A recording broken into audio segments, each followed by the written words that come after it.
man. Oh, after 1 in the morning. My goodness. Why am I doing it this late? Because I'm flipping nuts. That's why. Welcome back, everyone. J-Bone here for Smash This Podcast. Smashing quietly into the evening. That's not what they did down in Mexico a little bit ago. Anybody who joins me this late at night, bless you, because I don't even know why I'm doing this, but I just watched one of the craziest shows I've seen in a while.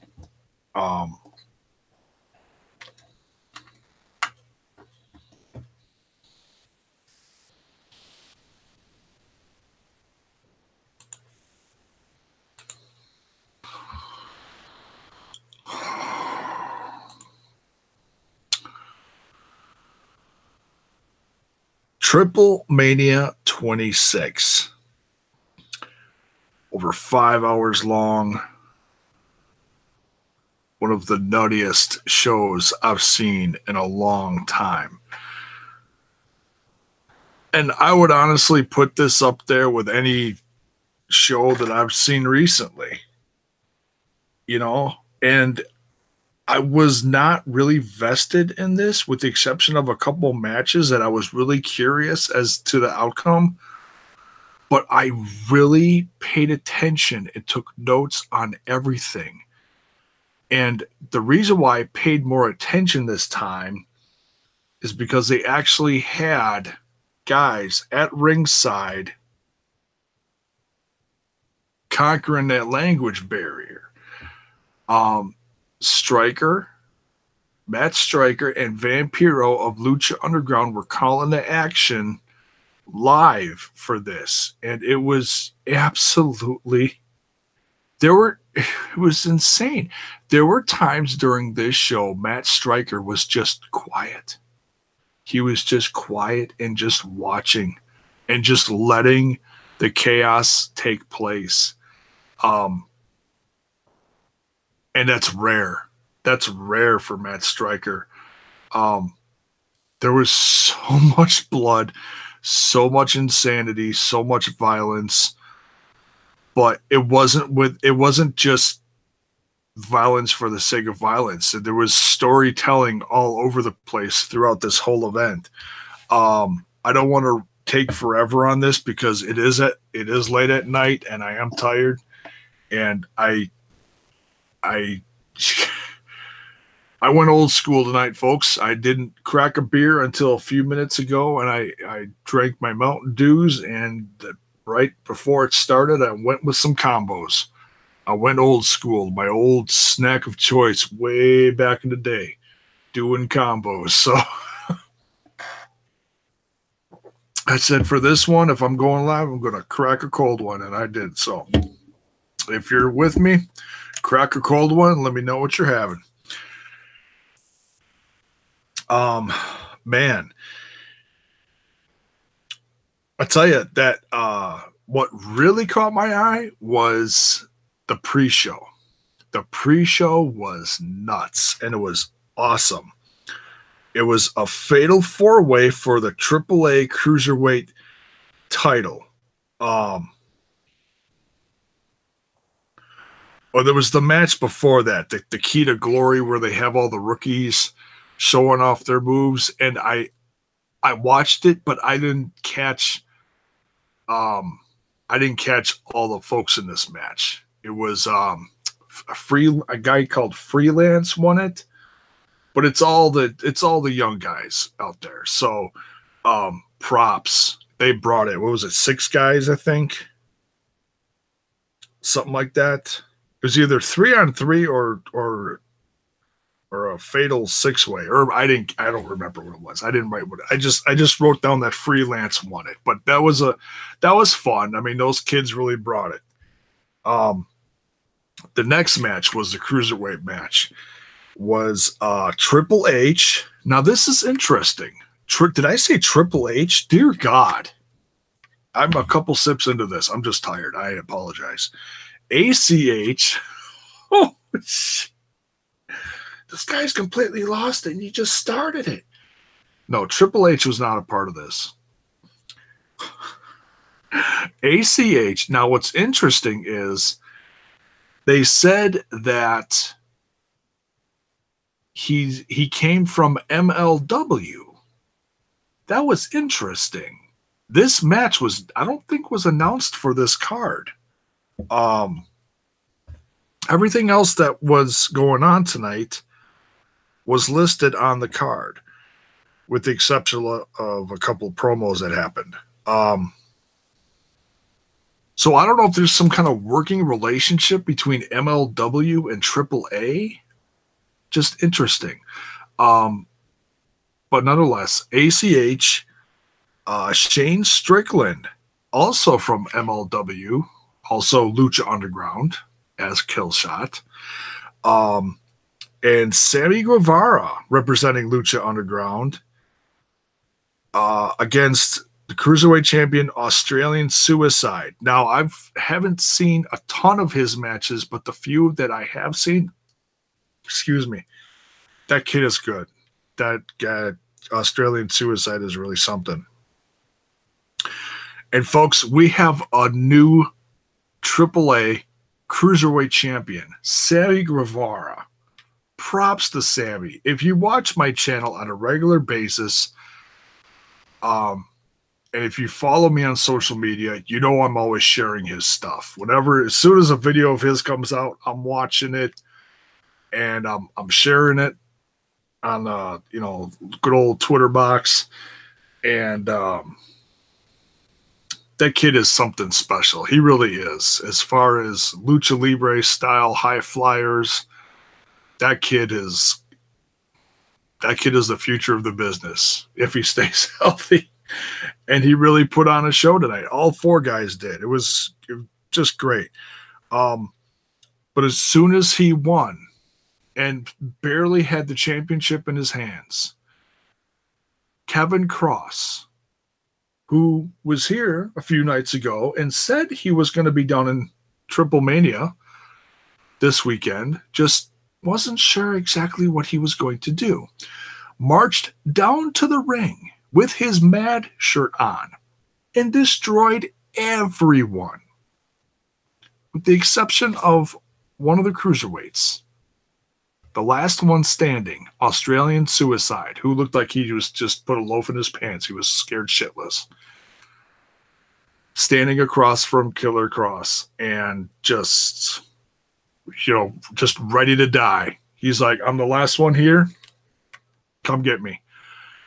And Cross took off his shirt and handed it to Australian Suicide, as in, we want you to join our crew.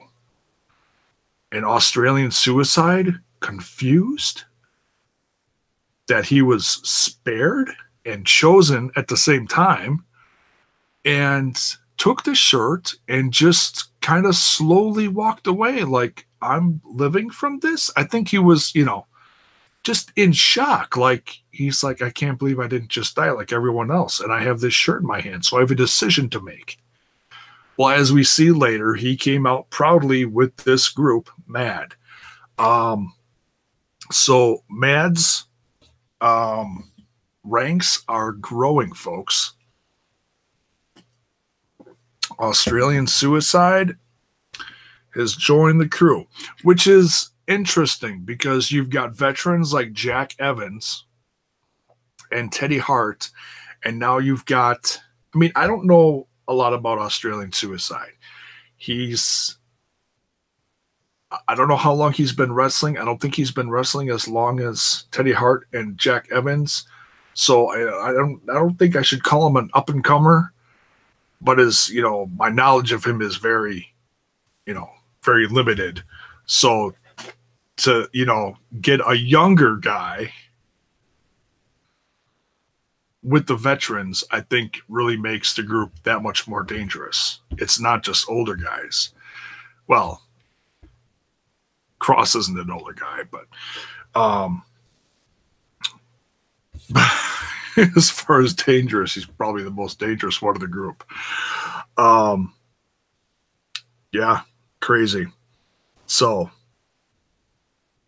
Australian Suicide gets handed a mad shirt and joins the crew. Next, we have, and some of these I'm just going to kind of brush through real quick just because there were so many names and so much happening in a few of these that just kind of, it was like just mind blown. They were great matches. They were a lot of fun, but it was just like so much. It was like, holy crap, put the entire roster on the card,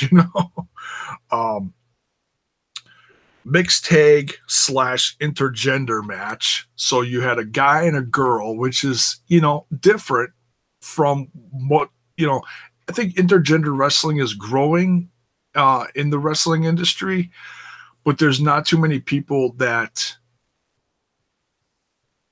focus on it as much as someone like AAA, who had a big, like, mixed tag championship. I didn't realize they had mixed tag champs, but their champs is Big Mommy and I'll just say Hamburger. We'll call him Hamburger because I'm going to screw up the Spanish name. So, and that's not to mock him. I'm just keeping it simple. Stryker did that a few times during the show. He put the English name in place of the Spanish name to help out the English crowd. And I appreciated that because there's a lot of these guys that I just don't know. Didn't take away from it. The culture was still there. It was still good. So you got Io Day, the Viking, Vanilla. Braces Fan Rocks is in the chat. Hello to you. Good evening or good morning, depending on where you're watching from. La Hedra and Helical, Dynasty and La Maravilla, and then the champs. And yeah, this match was all over the place, crazy. Some of the big spots, pardon the pun. Big Mommy jumping off it was the second rope or top rope to the outside. Oh my goodness. What is that? 300 pounds flying? 15 feet down? Look out, folks.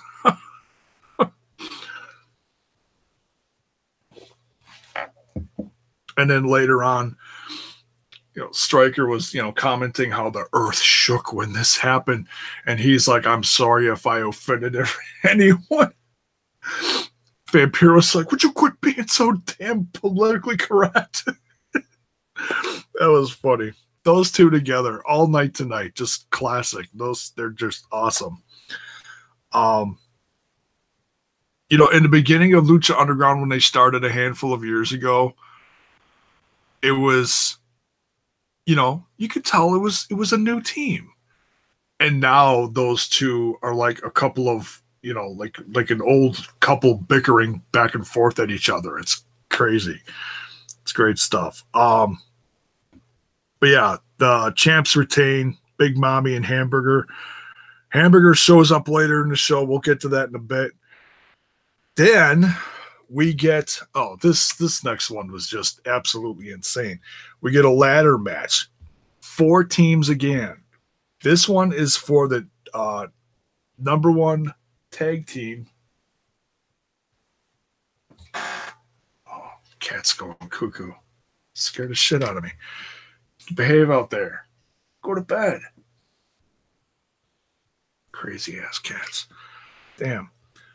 Number 1 tag team, our number 1 contendership match, ladder match for this, for the contract to become the number 1 contenders. Dear God.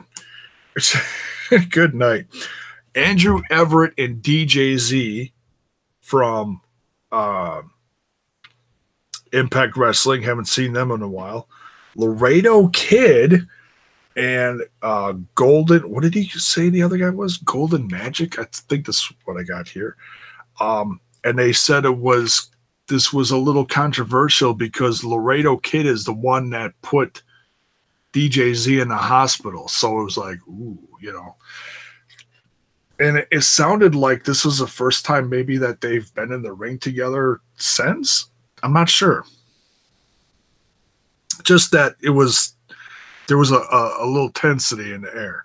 Uh, then someone who we're going to see in a week at All In, Bandito and Flamita from Elite. Now, Elite is another company down in Mexico, from what I gathered, and they are the tag champs there. And then stars of the match. I mean, they're all stars, but last but certainly not least, Aerostar and Drago. And Aerostar and Drago both got their own entrances. Aerostar, of course, with his classic flames all over the place, was awesome. I love Aerostar. I love Drago too. You know, both have, you know, spent some time in Impact Wrestling. And also Lucha Underground, of course. So, yeah, to have them on this was just the icing on the cake. So many broken ladders in this one. It was absolutely insane. I can't think of anything specific. There was just, like I said, there was so much action in a few of these. It was just ridiculous. Not that it was a bad thing. It was just like, oh my God, like where do we even start to talk about this? Bandito and Flamita, though, come out the win with this one. So they got the was in a kind of a briefcase of sorts holding the contract for the number one tag team contendership. But nonetheless, and them like hanging from that thing a few times. Jeez Louise. Crazy. Congrats to those guys. Congrats to those guys. I can't wait to see Bandito a week from now at All In. He's tagging with Phoenix and Rey Mysterio against Kota Ibushi and the Young Bucks. That is going to be, and I know that's not everybody's cup of tea, but man, that is going to be one that tears the house down too. I can't wait to see that. Then we get Mad coming down to the ring. We got Jarrett, Koenen, Cross. This group is like really growing by the week now. Teddy Hart, Hoovy, Australian Suicide. I don't think Jack Evans was down for this one, but he was in the match with Teddy Hart later. So I don't know why Jack Evans wasn't there. Maybe there was a limit to the people in the ring or something. I don't know. I'm just being silly now. But nonetheless, Conan, after a while, you know, Conan was talking in Spanish, so I didn't know exactly what he was talking. Basically, sounded like he was cutting down the crowd from what Stryker said. And then some stuff happens, and then sounded like there was a little bit of a miscue because Conan was trying to call out Vampiro, and Vampiro starts getting frustrated. He turns to the crowd. The crowd loves Vampiro. He's a legend down in Mexico, AAA. And so he starts screaming into his mic, "Would you play my music? Would you play my music?" He's trying to tell them subtly yet firmly, play my music, because then that would lead to him getting in the ring. And finally, after like 5 times, he's like, "For the love of God, would you play my fucking music?" And all of a sudden, it kicks in, and he's like, "All right, let's do this." I felt so bad for him. It's like, okay, that was a little whoops on the production side of things, but it was comical. Probably not from his end, because he's like, "Oh, kill him. You killing me, Smalls." You know, it's music kicks in, clears the ring. He gets in, and he's talking mano a mano to Conan. And they're going back and forth. And he's got a contract in his hand. And I didn't catch everything because Vampiro was like so intense at the end, but basically sounded like in the end, um, somewhere in the near future. I don't know if this is set up to be for like next AAA or next Triplemania or just somewhere in the near future, because Konan's getting back in the ring now. And so he's kind of on this year-long, if you don't know, he's kind of on this year-long farewell tour, making stops everywhere. He just did a little thing in MLW. Who knows where else he's going to go? Wouldn't be surprised in the least if he gets in a ring one more time in Impact Wrestling. Would not be surprised in the least. But, excuse me, it sounds like he challenged Vampiro, and Vampiro basically had the contract, and it sounds like loser leaves the company or loser leaves Mexico. Something to that. Yeah.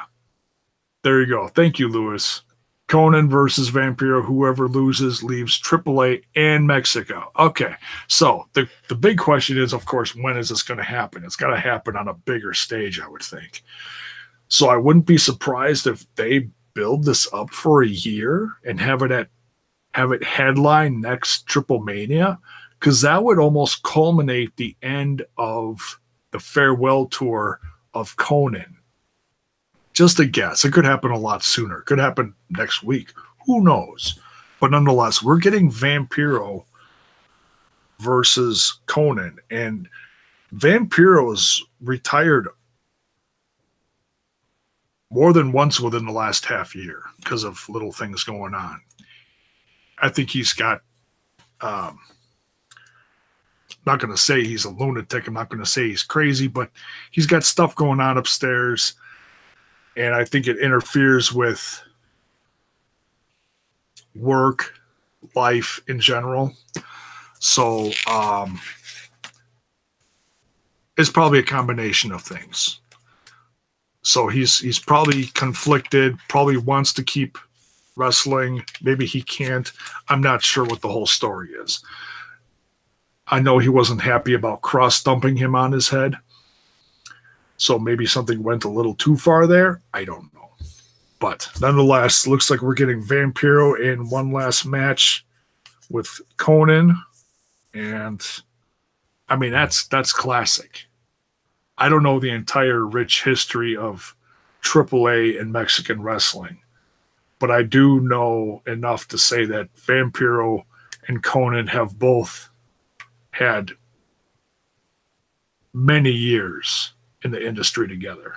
So that's for anyone out there looking at this like, oh, it's just two old guys getting in the ring.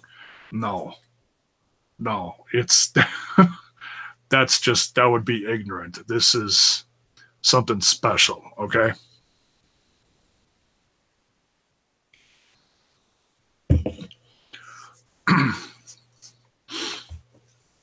It's a lot more there. Then we get the Trios Championship match. Now, I was trying to write down names for who is all in this. And I got that, and I got it from, is it Lucha Blog? Lucha Blog. Because I noticed on Twitter that he was saying who was in the ring next for what match, which was great, and I appreciated that because I was writing down stuff as they were coming down to the ring, and sometimes I caught it, sometimes I didn't. So I would try to catch it during the match. So now he said, I'm not saying he was wrong. I'm just saying I heard two different things, because they came down to the ring waving their belts around. It's like, okay, they're the champs. They're defending this. Lucha Blog said the championships weren't on the line. Okay. But whatever, at the end, at the end of the match, Vampiro or Striker, I forget who said, and still your champs, as in the belts were on the line. Oh, okay. Then they were. So I don't know. Either way, nonetheless, the champions retained. It was Potter de Norte, the power of the North. I think that's how they translated that. Bocho, I'm gonna screw these up. Carta, you know what? Tito Santana. Okay, that's the one I know I'm gonna get right up from that team. The rest I'm just gonna butcher. The next team was Mamba, Maximo, and Pimpinella. Pimpinella I've seen in many a time before, so that's one face that I'm familiar with. Then we had Io de la Park, that's Son of the Park, Puma King, and Taurus. Holy cow, what a beast. And this one was violent, nuts, crazy, and the trios champions defended successfully. Whether the belts were on the line or not, they won. Then we had a lumberjack match. Then these matches just got crazier by the match. And the lumberjacks all had these bright neon leather straps. And it wasn't the one thing they wanted to make perfectly clear in this. This wasn't if the good guys leave the ring, the bad guys hit them. The bad guys leave the ring, the good guys hit them. No, everyone on the outside of the ring had straps. If you left the ring, everybody hit you. Didn't matter who it was. And that was actually really refreshing. That's how it should be, period. Kind of like fans bring the weapons match, you know. Fans just kick everyone's ass, you know. So you had the Mad Crew there. You had Jack Evans, Hoovy, and Teddy Hart against the OGTs. Chessman, Averno, and Superfly.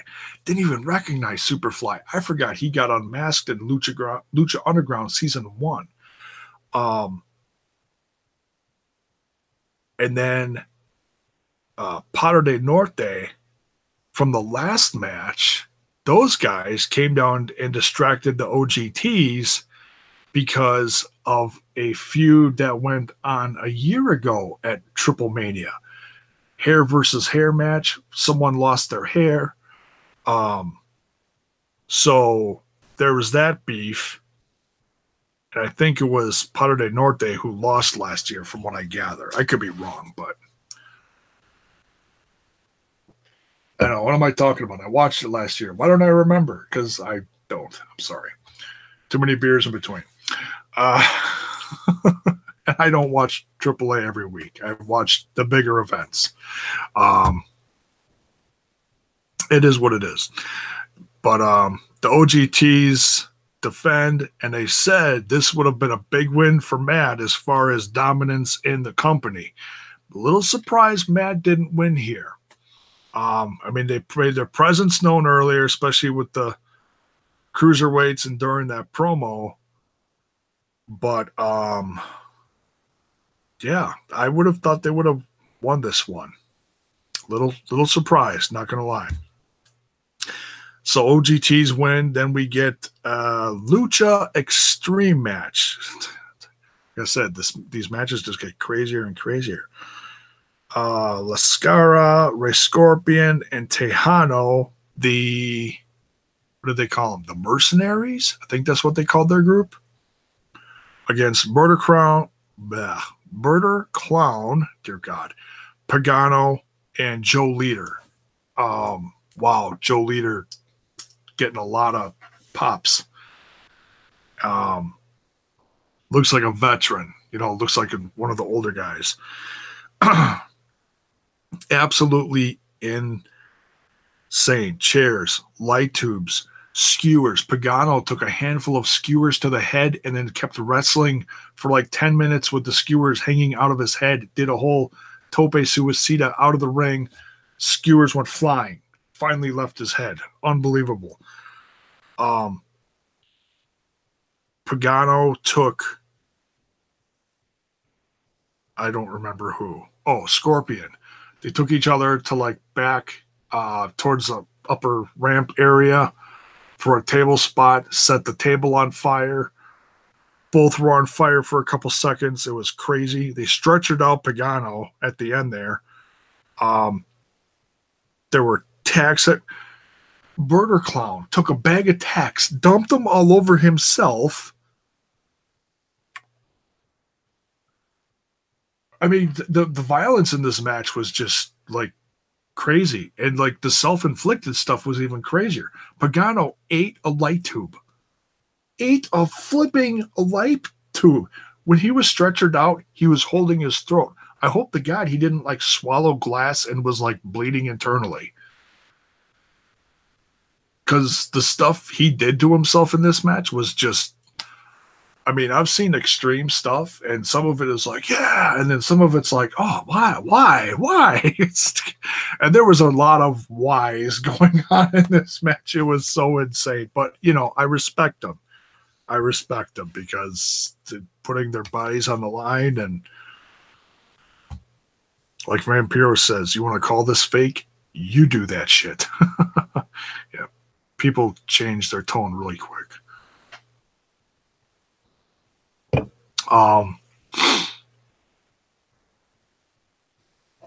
What else? Pagano even took a ride in a shopping cart. He got slammed into one. That was nuts. And then Tejano took his bull rope, lit it on fire, whipped Joe Leader, and then pinned him, and that was the end of the match. Demon Rocks is in the chat. I love Lady Shani. She's everything sexy star. If Luke turned around has a season 5 center. Yeah, that'd be interesting if Lady Shani got signed. I would not be surprised if some of those girls made it into the next season. It's gonna be interesting when they start taping that. Or maybe a bald Fabi Apache, as we see what happened in the next match. Hair versus mask. Man, Lady Shani took so many closed fists and elbows from that monster Taurus. I mean, he was literally clobbering the shit out of her to the point where it was almost uncomfortable to watch. I mean, I'm okay with girl on guy, guy on girl matches. I saw Brian Cage season 2 absolutely destroy Taya through a pile of tables. And that's what made me respect the hell out of her. That was like when I was like, wow, Taya's incredible. Right off the bat, boom, sold me on her.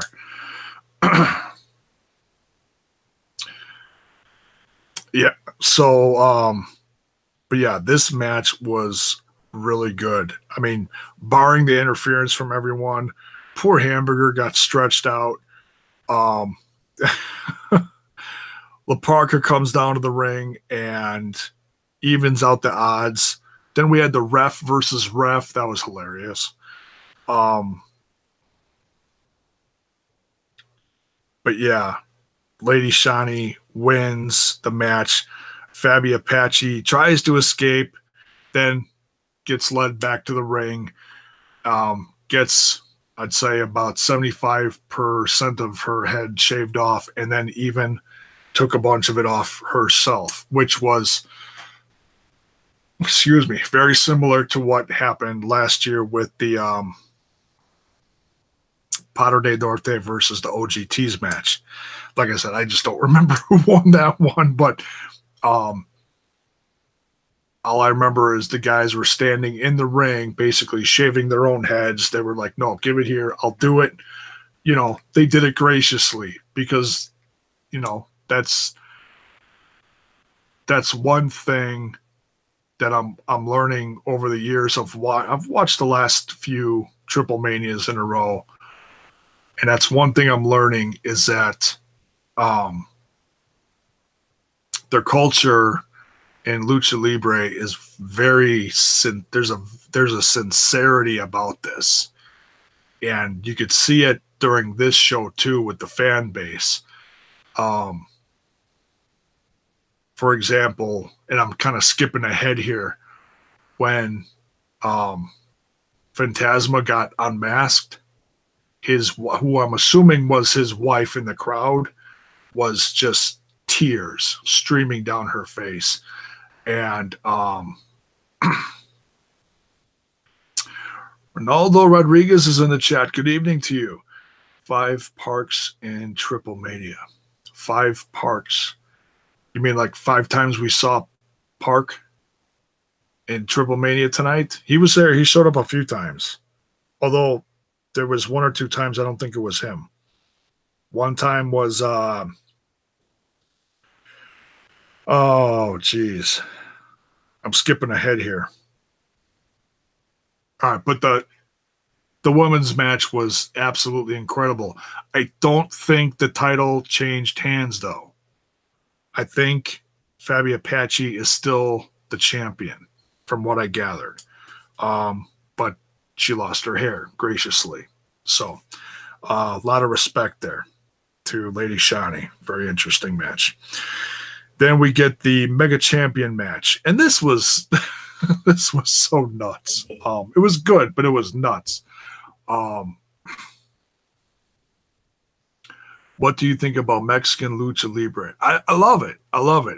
After watching some stuff over the last few years, and the more I watch Lucha Underground from season 1 till now, I'm appreciating. Have you ever been in a live Mexican arena? No, but I have been to Mexico. It's just been a lifetime ago. I was able to go down there as a student back when I was in high school. And I got to do some touristy things like go walk around the Aztec pyramids and stuff like that, go shopping in the Zocalo. That's like the how do we describe it? It's like the center of town where everyone sells their stuff. That's the best, easiest way I can describe it, being American. So yeah, I mean, I've experienced the Mexican culture. It's just been, like I said, a long time ago. It was a long time ago. But I have an appreciation for it, though, that their brand of wrestling is different, you know, but there is such a rich passion behind it, and I can really appreciate that. Oh, okay. I didn't say that they bled. I didn't forget that they bled, but yes, it was very violent. Yeah, crazy. Like I said, the violence in the second half of the show was so extreme. It was nuts. But yeah, hell of a win for Lady Shani. Mega Champion match. So you got Rich Swann from Impact. I don't know how he got in this match, but hey, he's one of the greatest wrestlers to kind of restart his career. You know, he got let go from WWE, and he almost quit. And then that same weekend, he fired up his career again, wrestled for Impact Wrestling, and then, you know, where he is now. He signed a multi-year contract with Impact Wrestling, and he's back in the game with his wife there in Impact Wrestling. He's doing great. So I'm so happy for him. You got Brian Cage representing Lucha Underground, which in that case it should have been just Cage, but that's okay. He should have come out with the gauntlet too. No, that was from last season. Heavy J's in the chat. Phoenix and Swann impressed me in this match. Yeah, I mean, they were all great. They all had their, you know, spots that they did. It was, I looked at it this way. You had that aura of feeling that it was either a really easy way to take the championship off of Jeff Jarrett, or because there were so many Mad Crew guys backstage that there was no way he was walking out there without it. It was like one or the other extremes, you know, and I would have, hey, you know, I would have understood both, because I was like, all right, well, how many times is Cross going to come down there? Are you going to get in his way? Are you going to tell him no? If Cross is back in the champ, he's back in the champ, you know?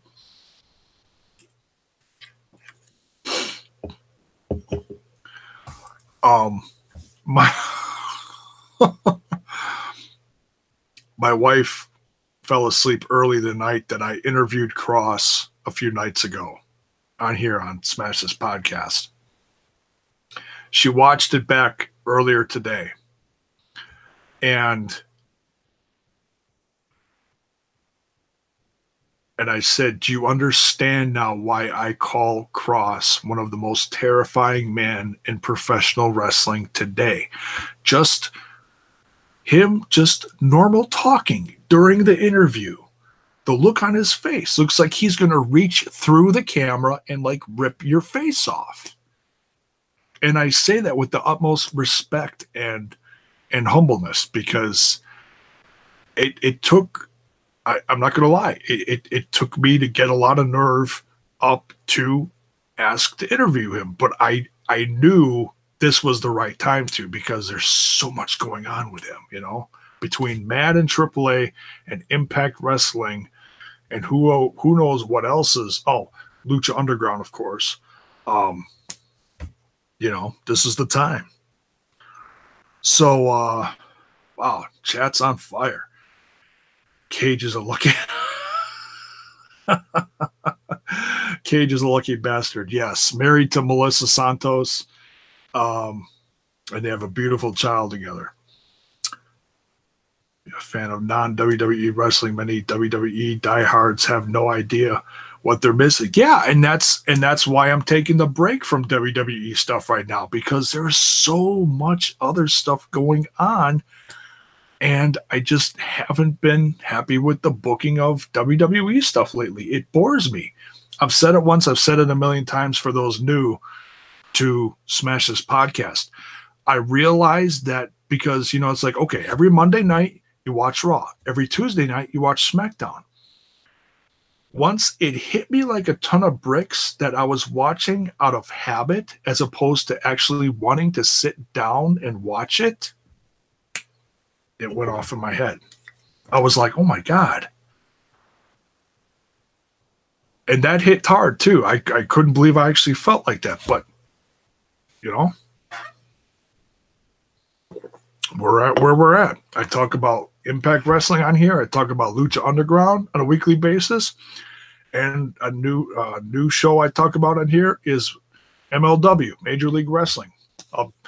Hashtag MLW Mondays is when I do that. Oh yeah, I go up against Monday Night Raw. Smash This Podcast is bold. No, I'm not that silly. I'm not that ignorant either. But yes, I do that on Mondays. So yeah, it was a lot of fun. It was great to see Phoenix out there. And I know a lot of people hate Jeff right now. I try to remember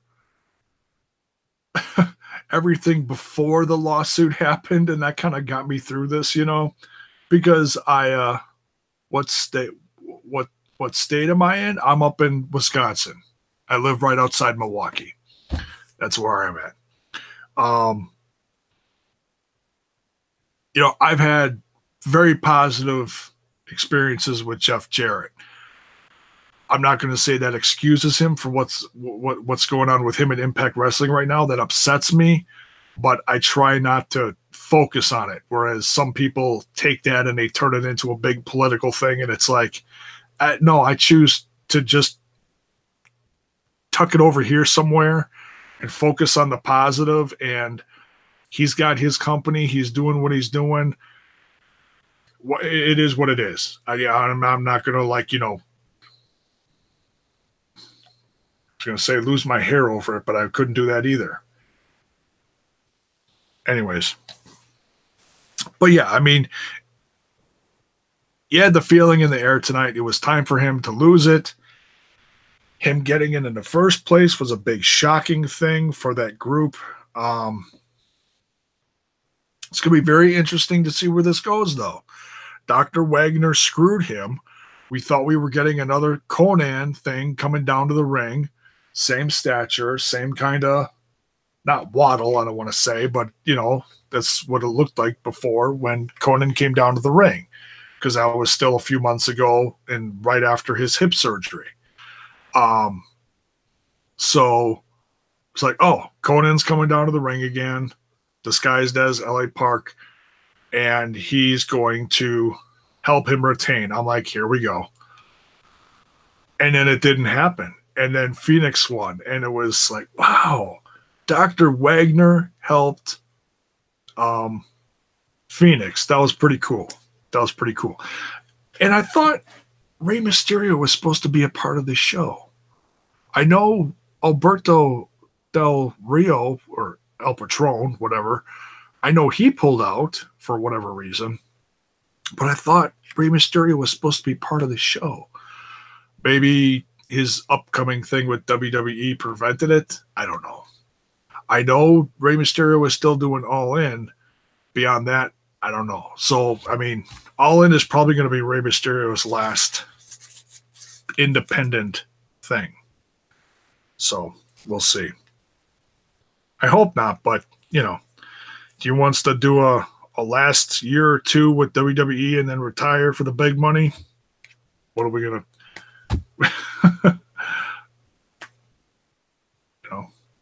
It is what it is, He's got to think about his future, his family. Who are we to say that, I said that in my last video. It's the same too. What do you think about Rush El Toro Blanco? If that's Taurus, if that's who that is, I think he's a beast. If that's who you're talking about. I'm not sure about the whole name, but Jeff Jarrett seems to have a great wrestling mind, but it seems his ego gets in the way many times. Yes. Yeah, there's a business side to wrestling, and there's, a wrestling side to wrestling. So it is what it is. Yeah.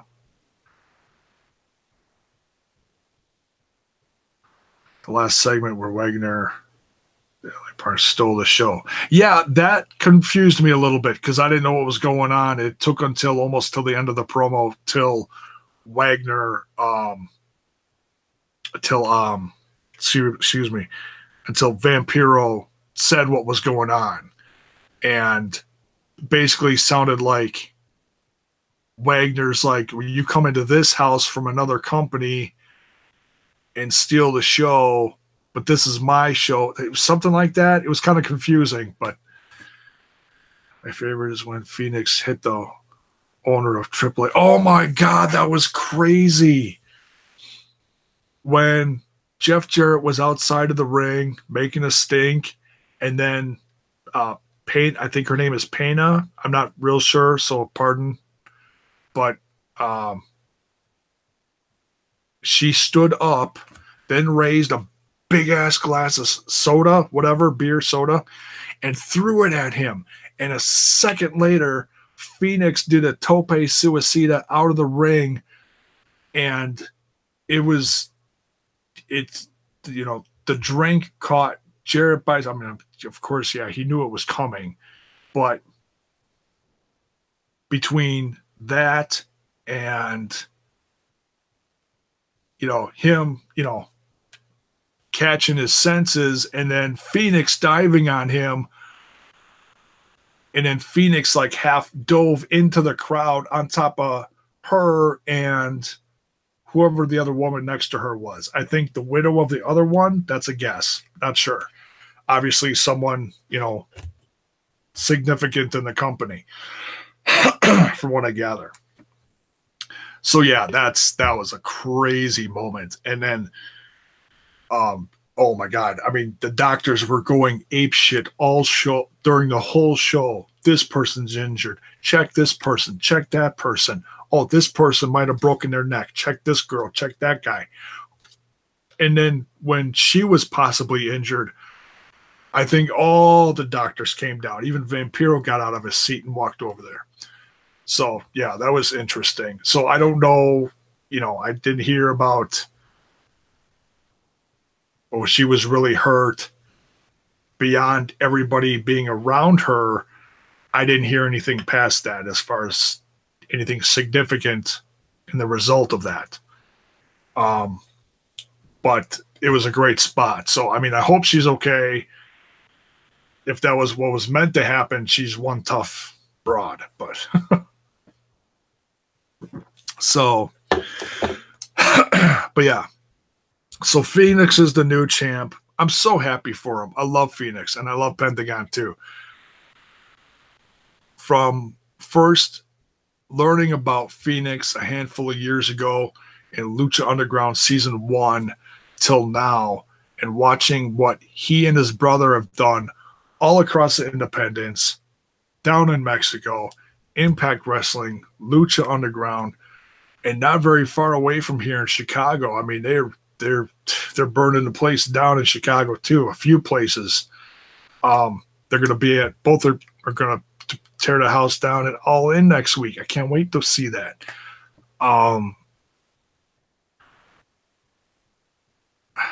They're on fire. They're some of the greatest guys. Yeah, MLW, exactly, down there too. So yeah, they're everywhere. And there's very few guys that can say that they're doing that right now. Callahan's another one. Strickland's another one. They're all over the place. The wrestling scene is, and I've said this all year, the wrestling scene is something so, there's so many shakeups going around the system right now. There's so many hot things going on that, oh, you just want to grab a piece of this and go check out a piece of that. And it's so fun right now. Just to know that there's other options out there. And this is another one, I don't watch this all the time, but I knew this was going to be one to watch because I know they always really do put on a good Triplemania. I don't get it all. I understand all the feuds, but having Vampiro and Matt Striker there to explain a majority of it really helped this time, as opposed to whoever they had a couple years ago that it was absolutely horrible and had no clue what was going on. Whoever that was. Some podcast guy. I forget. But that was a horrible choice back then. I'm just saying. It would have been like sticking me in Mexico. Okay, call the show. What? Oh, God. All right, so Phoenix is the new champ. So awesome. Then we get a very interesting, and I knew the four guys that were going to be in it.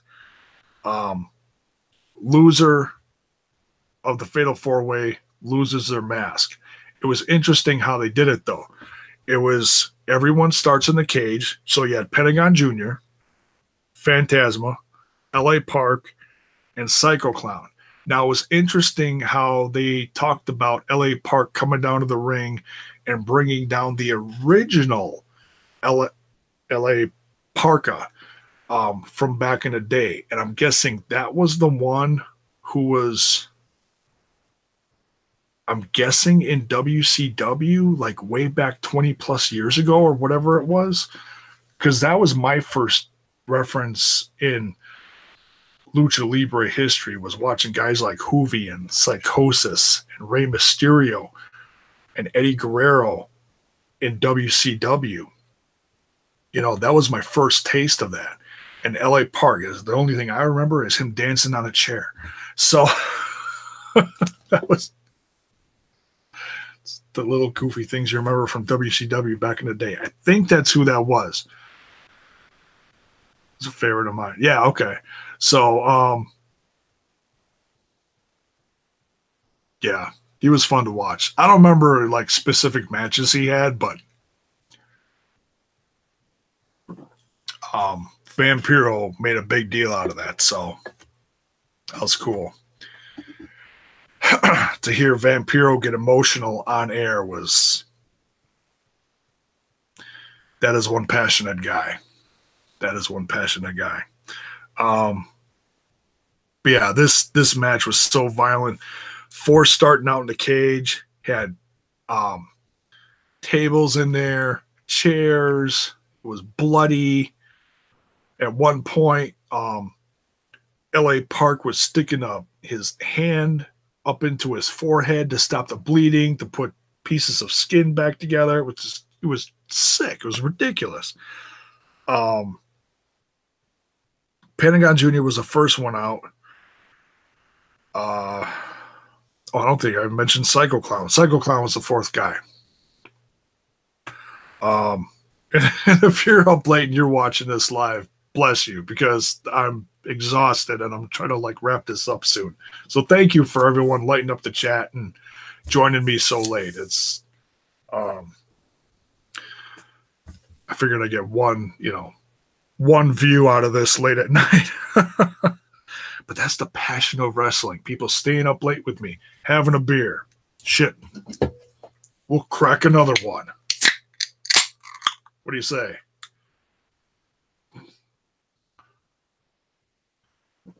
Why not, right?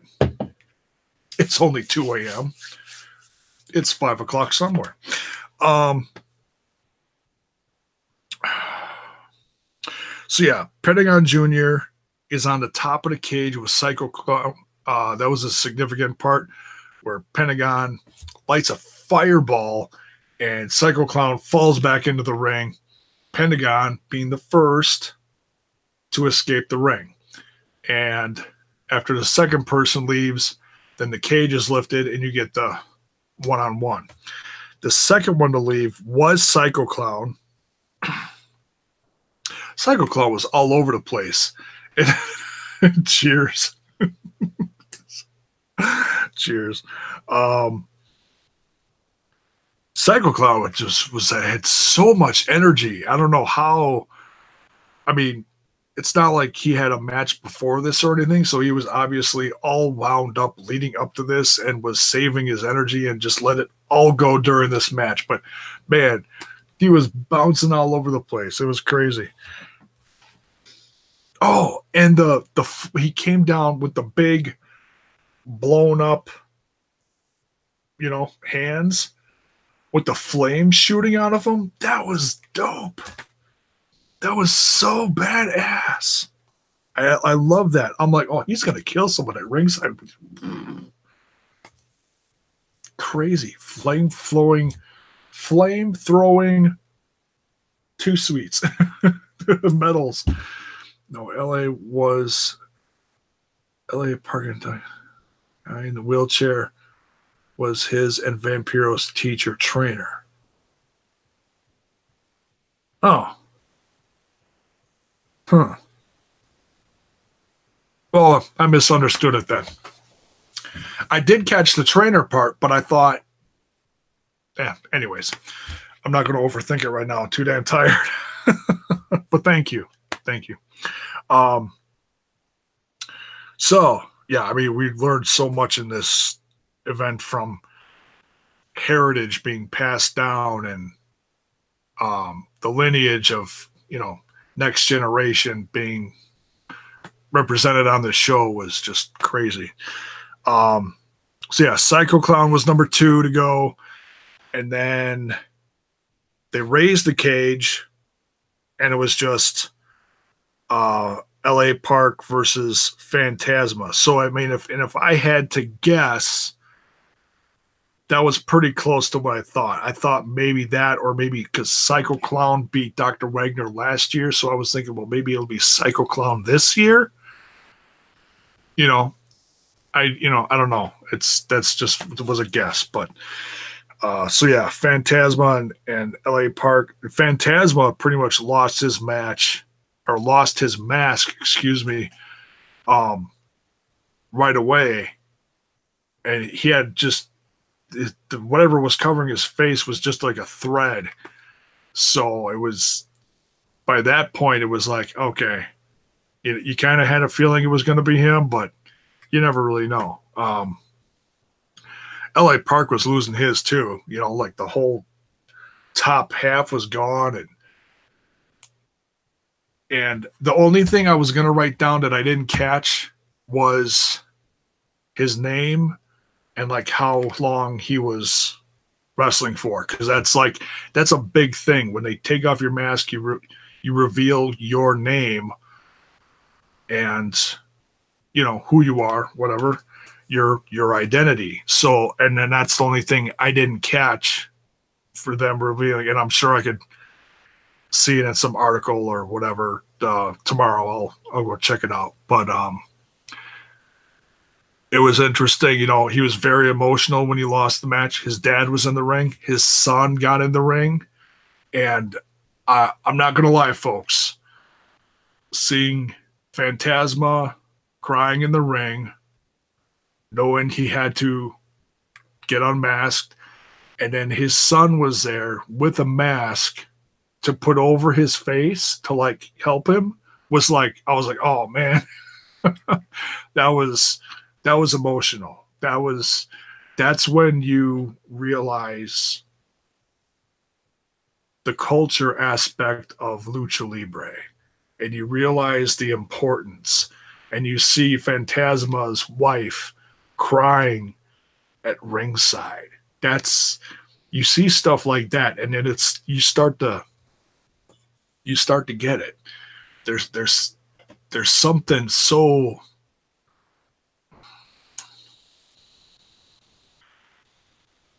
it's different down in Mexico. It really is, and I'm